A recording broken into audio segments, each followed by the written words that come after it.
Jim? Hey, beautiful. I'd love to say that I'm getting used to it, that the cold is growing on me, but it ain't. Nevik believes this can solve the energy crisis on Earth? I believe it can. There's something the old man's not telling us. Believe me, James, this place has secrets. What the? What are you doing? Boss, we have a saboteur in the base.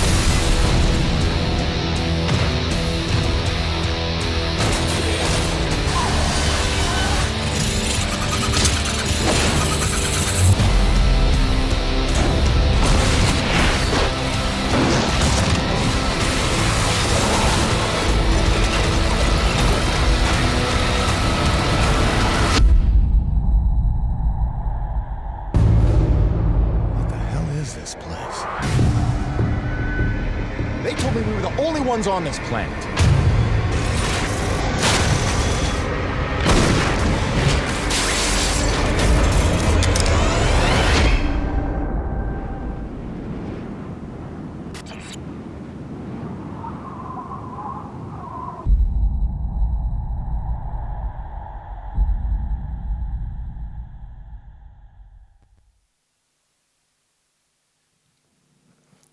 Hello, everyone.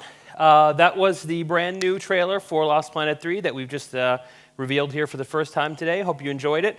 My name is Andrew Szymanski. I am the producer for Lost Planet 3 at Capcom Japan, and this is my colleague, Kenji Oguro, who's our franchise creative director. He's going to be playing our demo for you today. Before we jump into the demo, I just wanted to give a very brief recap of what Lost Planet 3 is. Of course, it's the third game in the franchise, but it's actually the first chronologically. We're going back in time to when EDN 3, the planet where the game takes place, was at its most cold, foreboding, beautiful, but very deadly state. And we follow our main character, Jim, who we saw in the trailer, and we're going to see here in the demo, of course. And he has come to EDN 3 to take contracts, dangerous contracts, building the colony and exploring in order to send money back to his wife and child who he's left on Earth. And as we've seen from the trailer here, Earth is in trouble, and so it's very important that he takes those contracts. So we're going to be joining up with Jim here about a third of the way through the game. He's already sort of established himself on the planet. He's getting used to living there and taking the contracts. In fact, we'll start with a cinematic that sort of establishes how he's been able to build a life there. And then a radio call comes in and he gets sent on one of his most dangerous missions yet. So, Oguro-san?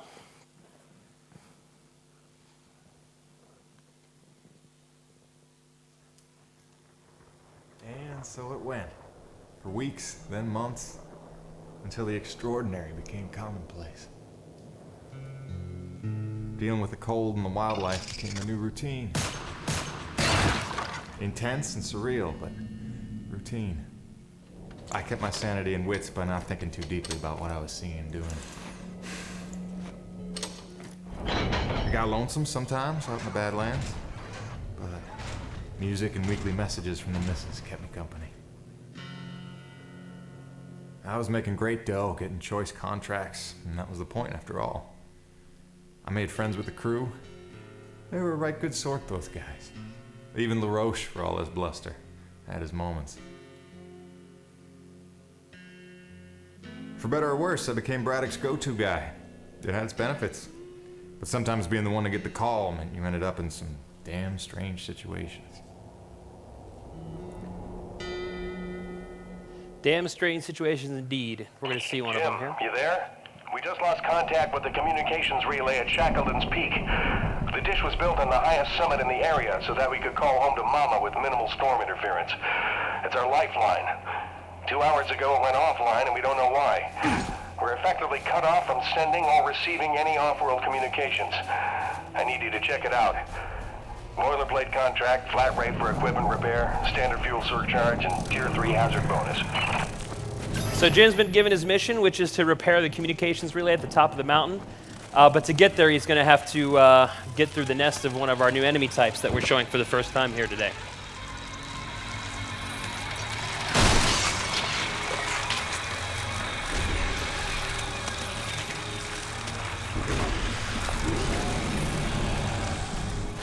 This is an enemy called the Fire Wasp. It's, of course, a flying enemy. And it likes to flank you. And this is a great opportunity to use our cover system, which we're also showing here for the first time.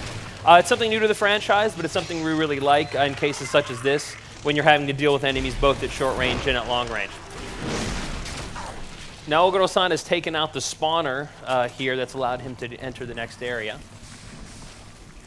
We're going to be going right into the heart of the nest, and it's the only way to get to the top of the mountain where our mission objective is.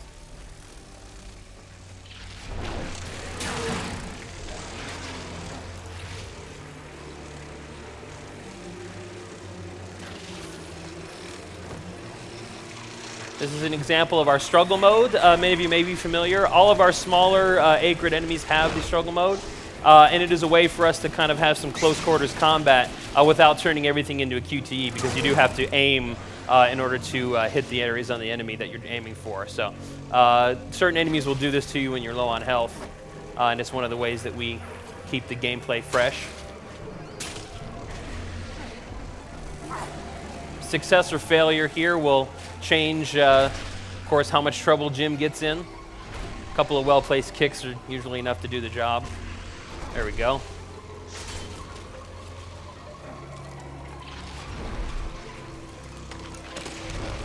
Once again, Oguro-san here is going to be using our cover to help take out some of these wasps, as well as the wasp spawners.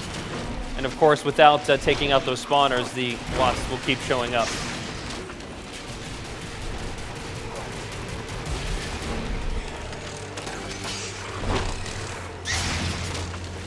Switching the shotgun there for some close range firepower, that's always helpful.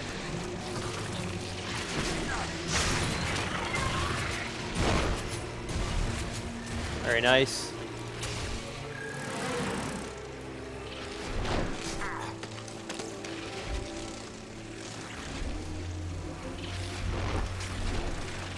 Once again, utilizing the cover.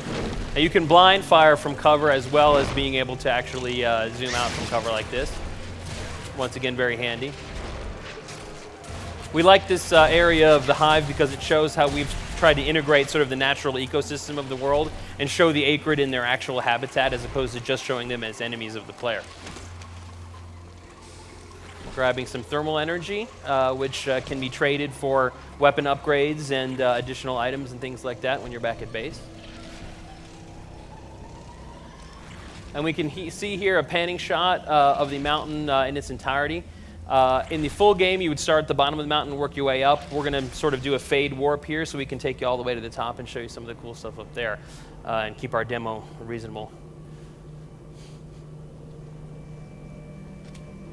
Now we've gotten here to the top of the mountain, and once again, Jim's mission is to repair this satellite transmitter so that the colony can regain communications with Earth. But we noticed an odd reason for the malfunction.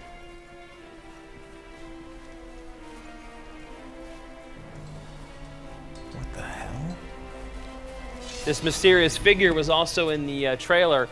This part of the game and the narrative represents sort of Jim trying to focus on his contracts, but learning that there's a larger sort of mystery surrounding the planet and surrounding him. He's trying not to get involved, but of course, that won't last. Cronus Actual, this is Peyton. Listen, I don't know how else to say this, but I think we might have a saboteur on the bay. Saboteur? Jim, no offense. You're not supposed to go stir-crazy until you've been here at least a year. I'm serious, boss. Somebody was out here. All right, Jim, I believe you. First things first. Head into the relay station, raise the satellite dish, and call up the tram. So we heard Jim communicating with Braddock, who's his foreman back on the base. Braddock, of course, is telling him there couldn't possibly be anybody else.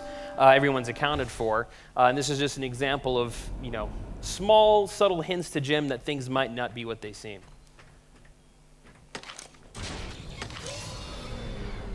System malfunction. I don't know why I'm surprised. Coming back out here to enable this comm dish here. And we can see the smaller comm dish. That's actually just the transmitting portion of the array.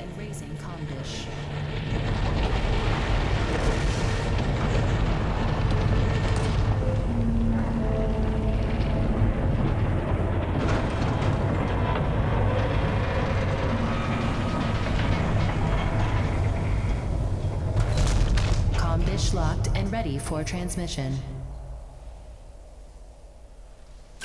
That's the actual array. Has to be that big to get signals all the way back to Earth.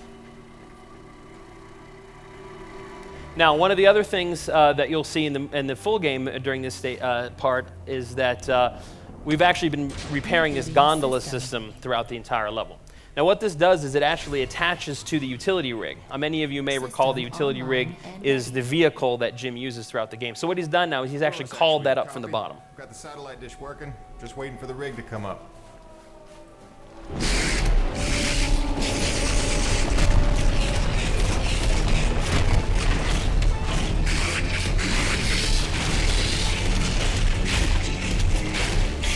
Somebody's not too happy about being disturbed here in his lair. This is the Spitter, which is, once again, a brand new enemy type we're showing for the first time. This is a Cat L acrid, so it's one of our larger acrid. And as its name would indicate, it spits at you. That will debilitate Jim, prevent him from moving. So you have to avoid those emissions. He also uses his scorpion-like tail to stab at you. It's painful. As with all acrid, you were aiming for the glowing spot, the core, to do the damage. So Oguro-san here will be trying to get a good shot as he's avoiding the attacks.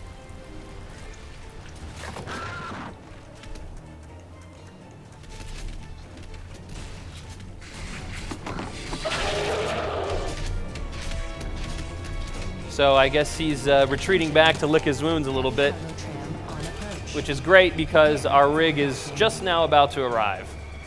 So we'll finally have something to take him on with something of his own size.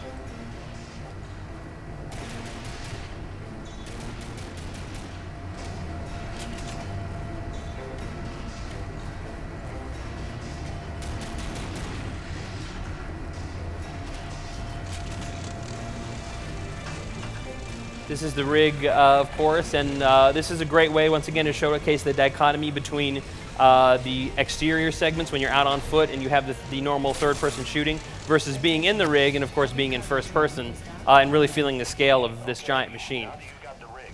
Use the claw arm to align the relay tower and re-establish contact between the comm dish and Coronas.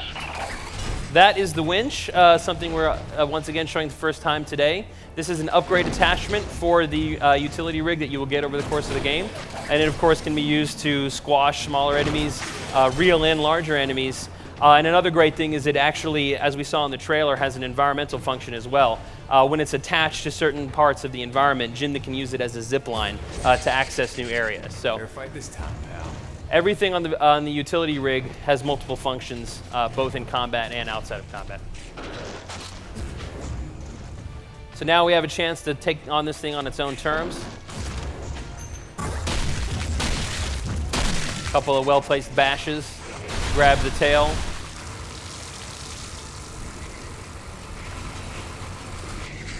Go for that weak point with the drill. You're using the utility rig's tools, the construction tools, in order to do damage to the enemy. Nice parry move.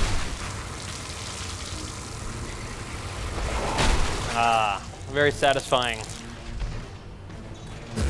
Now, another well-placed bash will put us in a good position to finish off the enemy. Very nice. Grab and stab.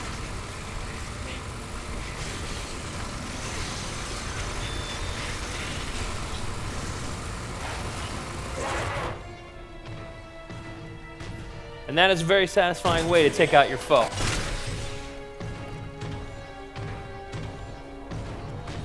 Now we've come here to the point where this is what we needed the rig for, of course, is in order to align this dish properly. You're going to grab with the left stick. And Dr. Roman. She hasn't checked in for some time, and if there's any funny business afoot up there, I'd like to make sure she's all right. Do me a favor and check in on her before you head back.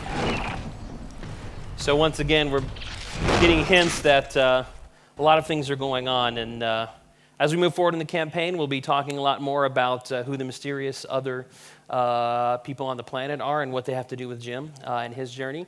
But for now, that was our new demo. Hope you enjoyed it. Lost Planet 3 is going to be coming out in early 2013 for Xbox 360, PS3, and PC. So I want to thank Ogoro-san again for the great demo. And thank you to everyone for coming.